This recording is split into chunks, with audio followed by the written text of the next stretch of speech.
Imagine for a moment that you're sitting across from someone you've just met.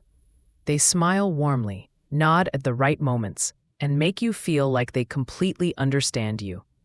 Within minutes, you find yourself opening up, sharing things you don't usually tell strangers. Later, you realize this person barely shared anything about themselves, yet you walked away feeling like you've known them for years. That's not an accident. That's manipulation, or at least, the art of influence at work. Hello, I am Alloy, and welcome to Audiofybooks, where you will find excellent audio summaries of books in a very easy and interesting way. If you want to learn from new books, do subscribe to the channel. Let's get started with today's book. The book we're diving into today is The Art of Manipulation. It's a fascinating exploration of how people influence one another. Sometimes for good, sometimes not so good. When we hear the word manipulation, most of us immediately think of something sinister, something wrong. But here's the twist. Manipulation is not always about deceiving or exploiting. At its core, it's about understanding human psychology so deeply that you can guide someone's thoughts, emotions, and actions, often without them realizing it. And like any tool, it can be used to build or destroy.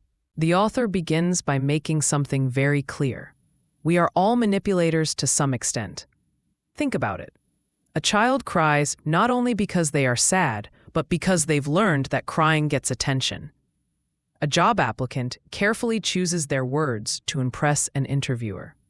A partner gives the silent treatment because they know it will draw guilt or concern. From the time we're small, we learn how to influence others to meet our needs. So, manipulation is not reserved for villains. It's woven into everyday life. But what separates everyday influence from mastery is intention and awareness. The true art lies in seeing the invisible strings that move people and knowing how to pull them skillfully. The author explains that manipulation often works best not when it is aggressive, but when it is subtle, when the person doesn't even realize they're being guided. One of the book's most powerful ideas is that people are not as rational as they believe. We like to think we make choices logically, weighing facts and evidence. But in reality, most of our decisions are emotional first, logical second. Think about buying a car. You may tell yourself it's about mileage or safety, but often it's about how the car makes you feel. Powerful, stylish, or successful. Manipulators know this. They target emotions first, and only later justify with logic if needed. The author gives many examples of this. Imagine a salesperson who wants to sell you an expensive watch. They don't start by throwing statistics at you about durability or battery life. Instead, they paint a picture of what owning the watch says about you, the prestige, the respect, the admiration you'll get. Once your emotions are hooked, then they sprinkle in logical reasons to seal the deal. It feels like your decision, but in truth, you were guided there. Another important lesson in the book is that the best manipulators are great listeners. They don't dominate conversations. In fact, they may barely speak at all. Instead, they ask questions, encourage you to talk, and mirror your emotions. By the end, you feel like you had the best conversation ever, when in fact, you did most of the talking. This technique makes people feel seen and understood, which builds trust. And trust is the ultimate gateway to influence. The author also introduces us to the power of mirroring and empathy. Have you ever noticed how friends sometimes pick up each other's mannerisms? Or how we naturally like people who are like us? Manipulators exploit this by subtly mirroring posture, tone, or word choice. It creates an unconscious bond, making the other person feel comfortable and open. It's almost like saying we're on the same team, without ever putting it into words. But the book also warns about manipulation in darker forms: gaslighting, guilt-tripping, playing the victim. These are tactics often used in toxic relationships, whether personal or professional. Recognizing these patterns is just as important as learning them. Because once you see the game being played, you can step outside it. You're no longer an easy target. One fascinating story in the book is about negotiations. Imagine two business partners discussing a deal. One of them remains calm, collected, barely reacting to anything the other says. They let long silences hang in the air, forcing the other to fill the space. Before long, the talkative partner starts making concessions just to break the tension. This is manipulation through patience and control of emotion. Silence, in this case, becomes a powerful weapon. The author reminds us that human beings have deep psychological needs: validation, significance, belonging. Manipulation often works because it taps into these needs. Compliments, flattery, even small gestures of attention can go a long way in influencing someone. But the key is authenticity, or at least the appearance of it. Empty flattery rarely works, but when someone feels genuinely valued, their defenses drop. Now here's something interesting. Manipulation doesn't always feel like manipulation.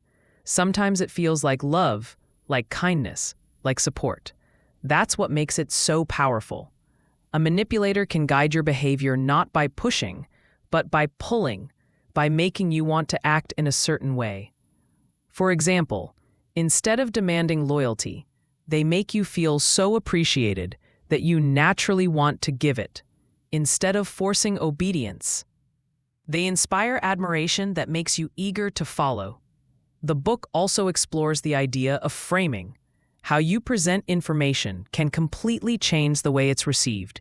Say you're at a restaurant and you see a dish described as 90% lean beef. It sounds healthy, right? Now imagine the same dish described as 10% fat. Same thing, different frame, completely different reaction. Manipulators are masters of framing. They know how to present choices in a way that nudges you toward the one they want you to pick. One of the clever techniques described is called the foot in the door. It works by starting small, asking for something minor, like a quick favor. Once you say yes, you're more likely to agree to bigger requests later, because your brain wants to stay consistent with your earlier behavior. Salespeople, politicians, even friends and family use this technique all the time. And then there's the opposite, the door-in-the-face technique.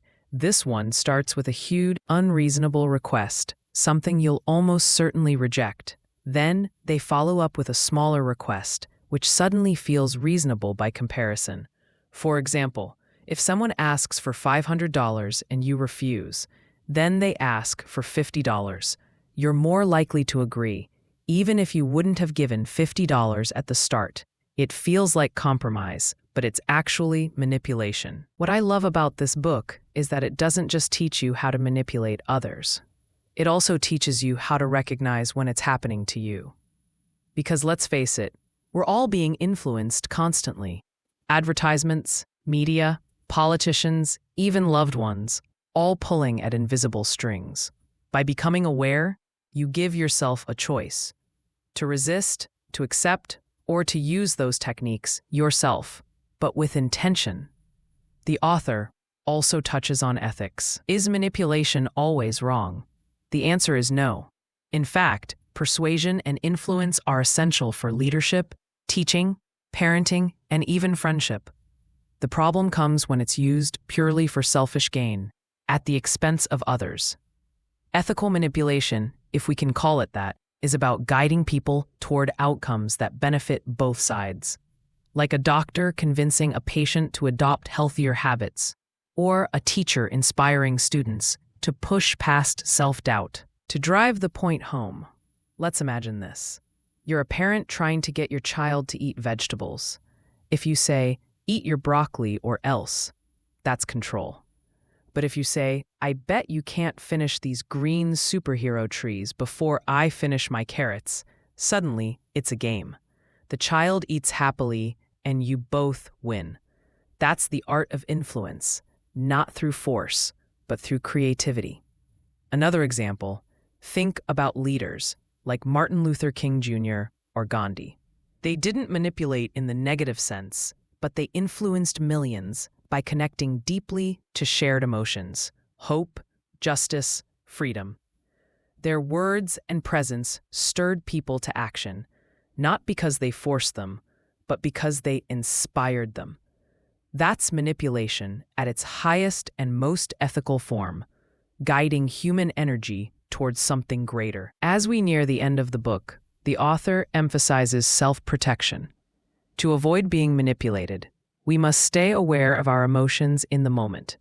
When you feel pressured, rushed, or flattered, pause and ask, what is really happening here? Am I making this choice freely, or am I being nudged? Awareness is the shield. Finally, the author leaves us with a sobering reminder. The world is full of manipulators, both benign and harmful. But once you learn the rules of the game, you stop being a pawn. You can choose when to play, when to resist, and when to use those same tools to create positive change. So to sum it all up, the art of manipulation isn't just about tricks to get what you want. It's about understanding people, their desires, fears, and emotions. It's about realizing that influence is everywhere, and the more aware you are, the more control you have over your own life. Whether you choose to use these tools to inspire, to lead, or simply to protect yourself, one thing is clear.